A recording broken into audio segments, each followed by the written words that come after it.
culture comes in a variety of forms and flavors, and that's what we're discovering this week on DV as we dive into the history of some of Asia's tastiest dishes and ingredients. We journey from inside the world of Thaio village to the flavorful streets of Bangkok to find out how local cultures are preserved through gastronomic delights.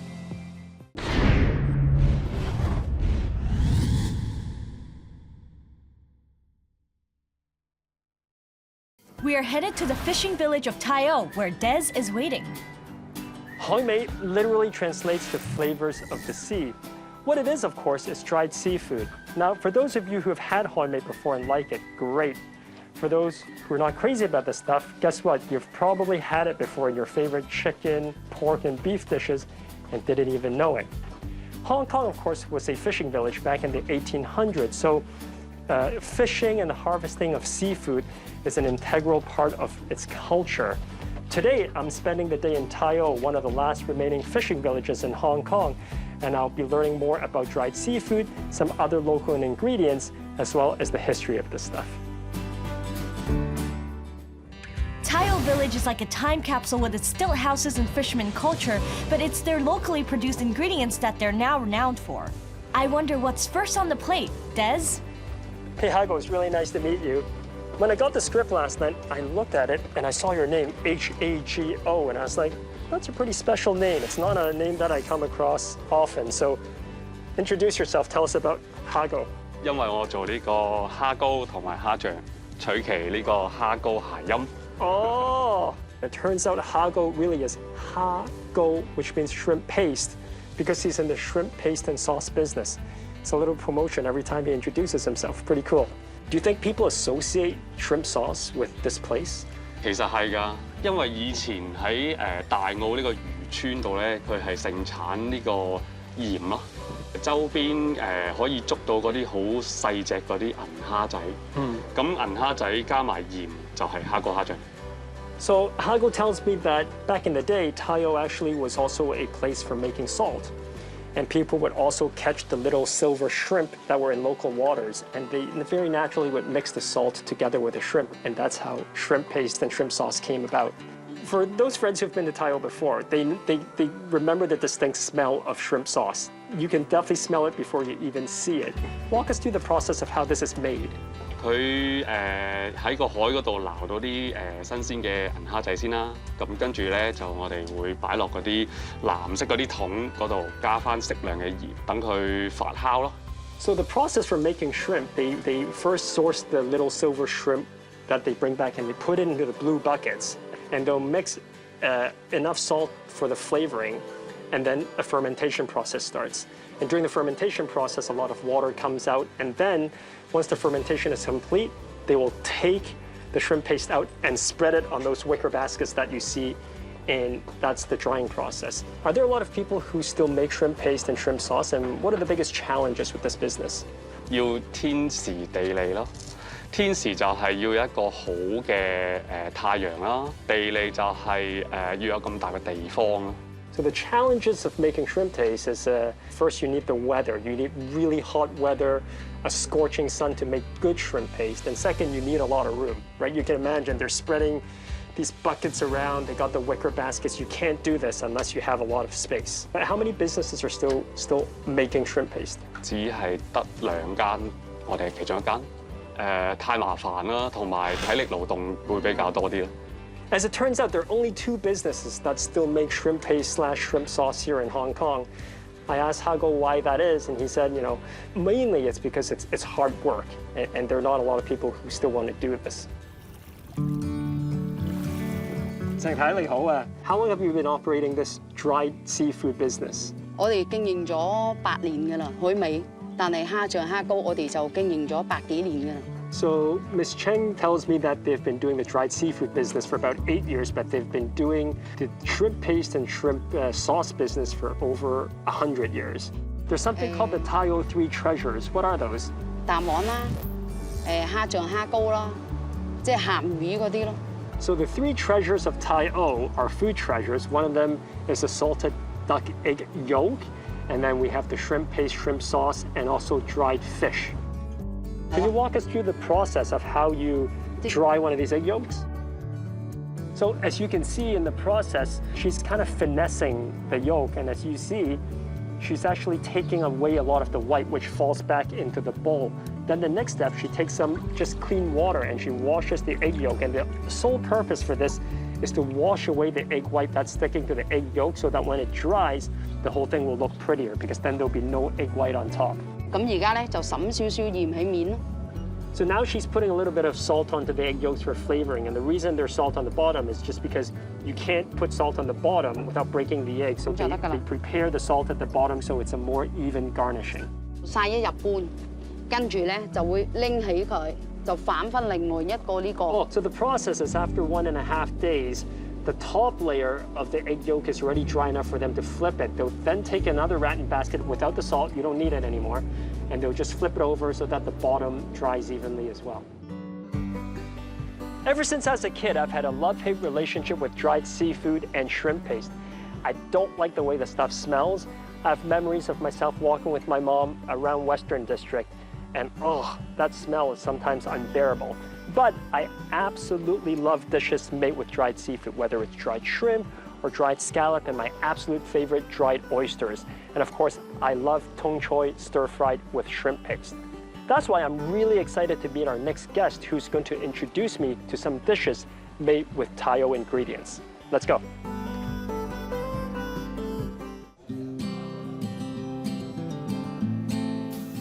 You think 喺大澳呢度做嘢，同你其他做過嘅廚房咧有啲咩唔同咧？好唔同啊！呢度因為佢主要係用蝦醬啦，同埋本地嘅食材啊。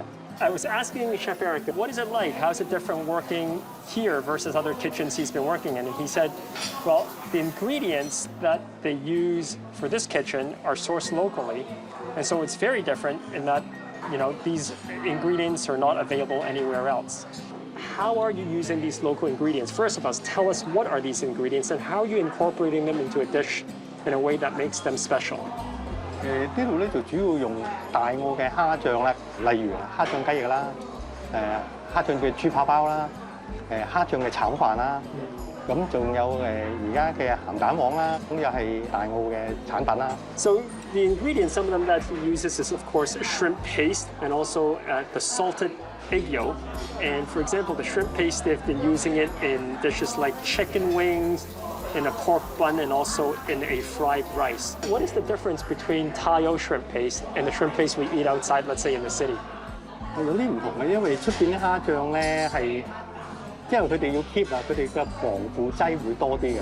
咁其實淨係蝦醬就唔夠嘅，仲要落其他材料落去煮，跟住先整到我哋嘅獨特嘅蝦醬。Chef said that the main difference between the shrimp paste here at the hotel versus what you get in the city is the preservatives, because you know, for commercial shrimp paste, they have to have a longer shelf life, so there tends to be more preservatives. But these ones, it's so close. They just buy the fresh shrimp paste and they bring it back, and actually they mix shrimp paste along with other shrimp ingredients, and then they use that shrimp paste into making the different dishes, like their shrimp paste rice. 本身我大澳嘅有啲咩嘢好，咩嘢唔好咧，我係冇咁了解啊。咁佢哋因為大澳居民啦，所以佢哋特別係了解啲嘅。我帶到我嘅經驗咯，即係我譬如呢樣嘢係咁樣整嘅，會較為好啲，咁樣配合呢個菜式，好味啲，野味啲。I know there are members of Chef's team that are Thaio residents, and I asked him, you know, how do you guys inspire each other? Where do you guys bring to the table? And he said, for sure, his members of the local team, they are able to tell him about the ingredients, what's good, what's not so good, because he's less familiar with those ingredients, whereas he will contribute his experiences of working in different places and giving his notes on how they can incorporate these local ingredients into dishes that are different and good. Hey, Carl, great to see you. Good to see you. You know, sitting out here, I feel like I'm at a tropical getaway. And of course, with these drinks, it just reinforces that. It's called the Mangrove Special. That's right. Tell us about this drink. Well, this is one of our signature drinks in our hotel, and we use the ingredient is from the local. It's called mountain begonia, which is one of the tea tree from the Phyllis Mountain in the Lentil area. Talking about local ingredients, tell us how heritage and history can be preserved through food and drink. because this is one of the traditional drinks in Thai O. A lot of local fishermen or the villagers, they use this kind of ingredients to mix different kind of drinks. In Thai O, it's very famous with the shrimp paste. We use some of the shrimp paste, put it in our restaurant. Actually, we get it from the liquor store just stand at the street, and then they make it like regularly. And then it's very fresh. It's very special. Oh, that's kind of cool. Yes. How has that been received? Have you heard stories from visitors who have opinions about the food? Yes, actually, sometimes we see the visitor. They come to our restaurant. They try our shrimp paste, chicken wings, and also we call the deep fried squid with the salty egg yolk. Which they were very surprised that we use such ingredients because they saw the ingredients in the village, but they never think how to use it, and then they cannot believe the taste of it. So, and sometimes they are very short, and then we will actually ask our staff and our chef where to buy and how to cook it. There's nothing more beautiful than to be able to share food. And I also find it meaningful to be able to try ingredients and recipes that have remained unchanged for a long time. Today in Thai O, I got to see the manufacture of some local delicacies that have been done the same way for over 100 years, and then those same ingredients being presented and used in new and novel ways. I mean, who would have thought shrimp paste with fried chicken wings? Man, they were delicious. If you look at Hong Kong's modern skyline, the last thing you would think is this place is a fishing village. And after being in Thai O today and talking with different people, I realized the taste and flavors of that fishing village are alive and well.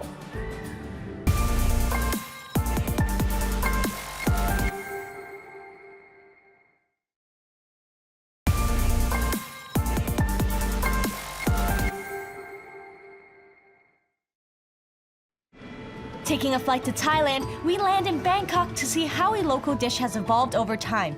I'm getting hungry. Where do we start, Lena? Hong Kong is a city full of foodies, and with good reason. There's so many amazing restaurants, and there are just endless options. That's why I like living in a world city. There's something for everyone. But behind all of the culinary glitz and glamour, behind even the fanciest food, there must be humble origins behind it. So today, I'm in Thailand to learn about the story behind one of my favorite Thai dishes. Let's go. The tasty treats on the streets. This is such a vibrant city with a heavy dose of tradition in its culinary offerings. There is so much to try and so much to learn. Let's get started. Sawadee-ka, Kun Yai Pat Yong. So I've heard that boat noodles have been in your family for a very, very long time. Can you tell me where or how it all started? She says she started making and selling boat noodles when she was 20 years old. Where did you start selling these noodles? The canal right next to this restaurant was where she used to sell the boat noodles. She would ride up and down the canal and sell noodles to the people who were on land. Eventually, the canal dried up and it forced her to move from selling it on her boat to on the land. And this is the exact location she's moved it to. Sawadee-ka, Kun Yai. So I know that the family business has been passed on to you now. Can you tell us more about how you evolved the whole business? Kunke says she preserved a lot of elements of this restaurant just as her grandma had it. Although the price has increased, it's just to match with inflation. The cost for one bowl of boat noodles is only 15 baht here. This location is meaningful and also a very busy location.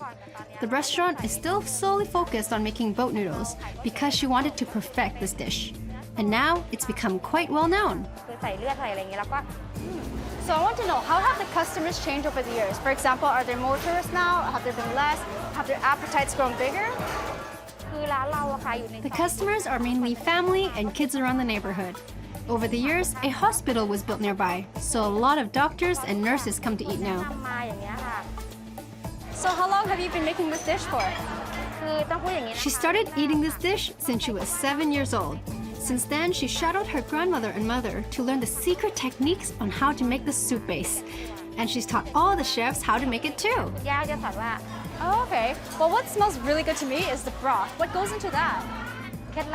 The clear broth is seasoned with blood. To reduce the smell of the blood, she adds garlic, Chinese soup powder, and coconut into the broth to soften the taste. The team starts making it at 5 a.m. in the morning, and it takes about 3 hours to bring out the sweetness of each ingredient. Can you tell us about the evolution of the dish since you took over? For example, have you added or changed anything to the menu since your grandma has done it? Changes were made to improve the hygiene of the dish. In the past, the fresh blood was added directly into the broth, but now it's cooked with the broth to prevent food poisoning, and it also makes the broth sweeter. So I also smell something really aromatic. Must be the spices or the herbs. What kind of condiments do customers usually add to the boat noodles? Boat noodles taste best with pork cracklings, crispy wonton sheets, sweet basil, and bean sprouts. They also serve a coconut dessert that helps to ease the spice, and it can also be a sweet treat after the meal. Oh, well, that all sounds very delicious.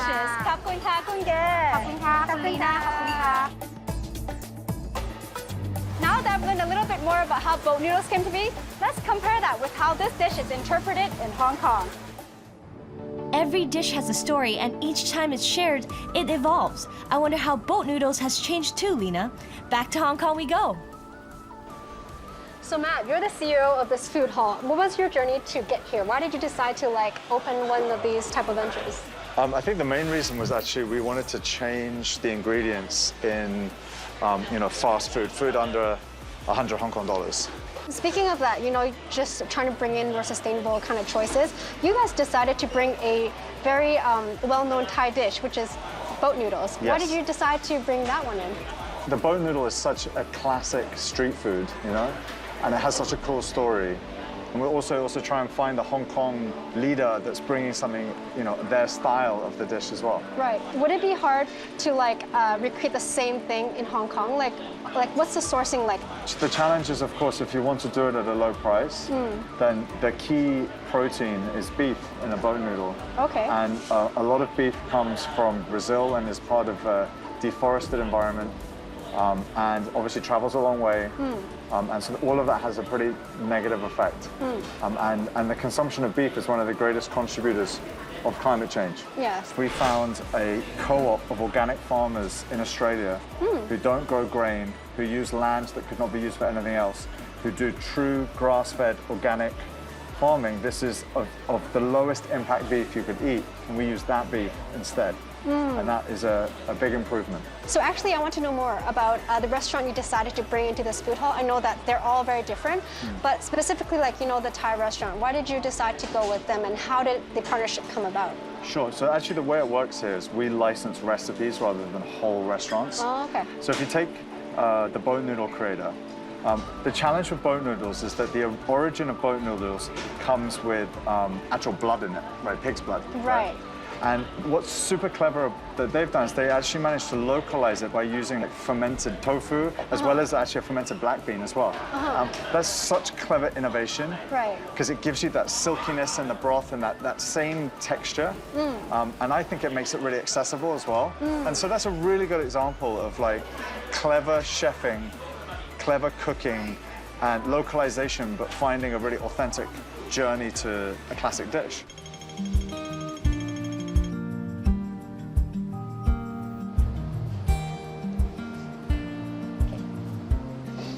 Wow, cake, that smells so good. This reminds me of a recent trip I took to Thailand where I also experienced these boat noodles. Now, I know you also immigrated from Thailand and you came here and you brought your love of Thai food here. Tell me about that journey. Oh, I've been here for a long time, since 1988. Wow. While I'm here, I'm still missing Thai food. I'm learning and I'm trying to cooking myself, and then I opened a small restaurant in Wan Chai Market. Is it hard to source all these ingredients to make authentic Thai food here? Thai stuff is come every day from Thailand, which is I have a grocery before, which is I sell the basil leaf, chili, anything. And then when the thing is left over, that I can't sell, so I try to cook it. And then after I cook it, I sell it. After I can sell it, oh, it's great, it's make money. So I start to do a restaurant. I know that, say, boat noodles, traditionally, they use pork blood, is that right? But Yes, you yes. like to substitute things. Why is that? Talk about pig bloods, right? I have some feeling that it's not right for the food. So traditionally, you don't like that ingredient, so you wanted to change it up. Yes. Right? Yes. And why didn't you like it? I think the most important is the hygiene. Different every day. We can't trust the cleanliness. We can't trust the transportation. Right. We So don't the know. quality is very different all the Yeah, time. very different. Right. I put the fermented bean curd. Yeah, fermented Wow. bean So curd. from pork blood to fermented bean curd, like, Yeah. did you try with many different ingredients before you found the right one? Yes, yes. We try many times. Yeah. We put a lot of herbs in it. Sometimes too much, sometimes less. So we keep adjusting. The bean curds in the jar they have a thickness and the flavor of the bean curd itself. And the sauce is the red color. Oh. So similar to pig blood. And I also add the coconut milk. Coconut milk. Yeah, to make a okay. fragrance into it. A lot of people like the old traditional one. So it's better to have another choice for the people who don't like pig blood. So Right. we have another choice for another people. But doesn't mean traditional is not good. Right. So you Good just in a different way. After traveling all the way to Thailand, I've met so many individuals who are so dedicated and passionate about preserving this traditional dish. I'm honestly amazed at the efforts of trying to pass this recipe down from generation to generation and spreading it to different countries. Honestly, I'm super amazed, and it makes me appreciate the food so much more. It makes me realize there's more to a dish than just aesthetics and aroma. I'm really glad I got to explore the history of this delicious dish.